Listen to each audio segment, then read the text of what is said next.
sini halayaklah yang menentukan mau mengkonsumsi media yang mana. Mana media yang bisa memuaskan mereka, yang bisa memenuhi kebutuhan mereka.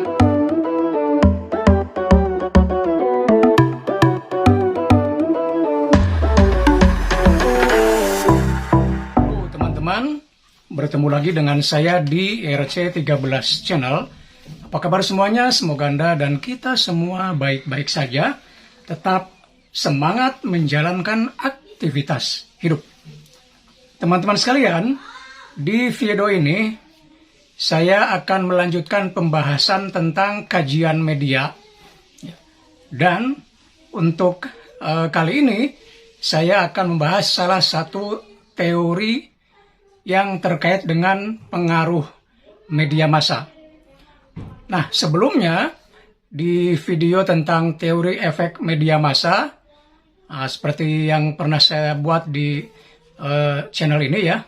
Nah, ini dia.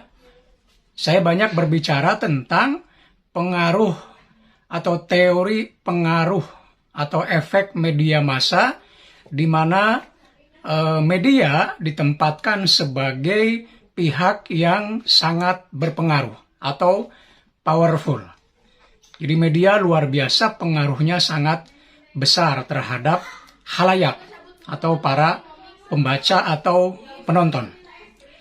Nah, kali ini saya akan menyampaikan satu teori yang punya kecenderungan sebaliknya, yaitu uses and gratification theory, ya, atau teori penggunaan dan kepuasan.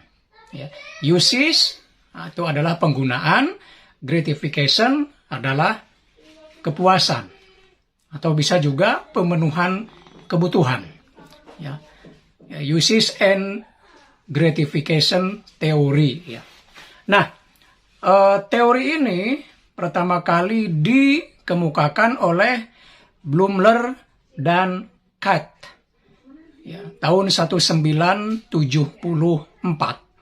Nah, apa asumsi dari teori ini? Ya, asumsinya adalah bahwa khalayak adalah pihak yang aktif mencari informasi dalam media. Ya. Jadi, khalayak di sini berada di pihak yang aktif. Ya.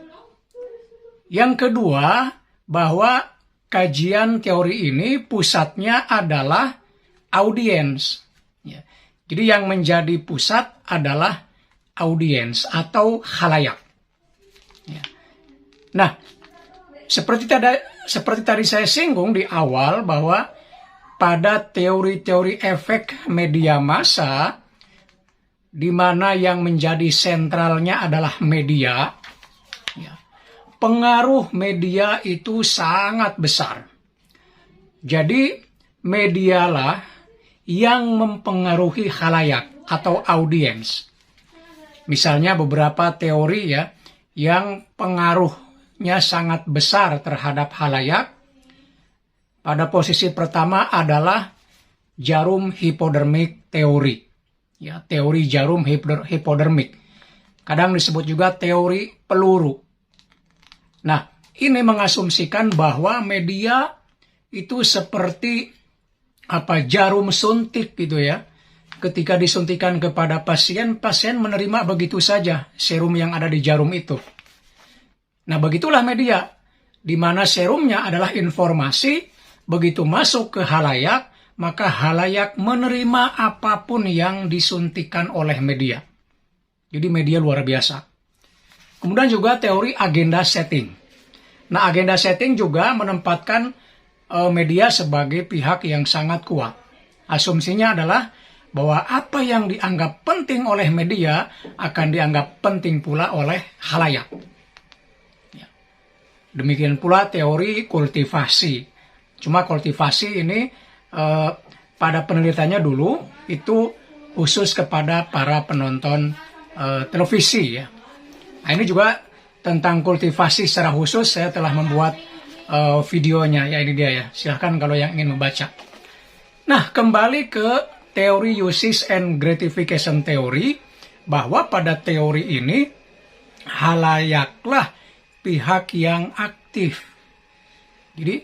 Jadi halayak sesuai dengan namanya uses and gratification theory, menggunakan lalu kepuasan. Di sini halayaklah yang menentukan mau mengkonsumsi media yang mana. Mana media yang bisa memuaskan mereka, yang bisa memenuhi kebutuhan mereka, itulah yang akan dikonsumsi. Jadi di sini audiens atau halayak menjadi pihak yang menentukan mau membaca media yang mana. Ini kan berbeda banget dengan yang sebelumnya ya. Kalau yang sebelumnya kan media yang menentukan. Sekarang halayak yang menentukan. Dan sekarang dengan begitu banyak media, teori ini cocok nih. Jadi kita akan menentukan media yang mana yang kira-kira memberikan kepuasan kepada kita atau bisa memenuhi kebutuhan kita. Itu ya, sebagai halayak atau sebagai audiens. Nah, dalam konteks teori ini ada 4 kebutuhan dasar ya yang biasa dimiliki oleh halayak yang kemudian dipenuhinya melalui media itu. Nah, apa saja kebutuhan dasar tersebut? Yang pertama adalah pengalihan atau hiburan. Nah, pengalihan atau hiburan itu kan biasanya orang mengkonsumsi media itu kan dalam rangka mendapatkan hiburan, mengalihkan dari misalnya kepenatan hidup karena sibuk yang luar biasa dengan pekerjaan, sehingga kemudian mengalihkannya pada hiburan. Nah, dalam konteks hiburan misalnya, audiens akan menentukan kira-kira media mana yang bisa memenuhi kebutuhan hiburan tersebut bagi mereka. Misalnya katakanlah kalau musik. Kan di berbagai televisi ada program musik kan ya. Misalnya di RCTI ada Dahsyat, di SCTV ada Inbox, atau di televisi-televisi yang lain. Nah, disinilah kemudian halayak akan memilih program mana yang akan memenuhi kebutuhan dasar mereka. Dalam hal ini adalah pengalihan atau hiburan. Gitu ya. Maka halayaklah yang menentukan gitu ya.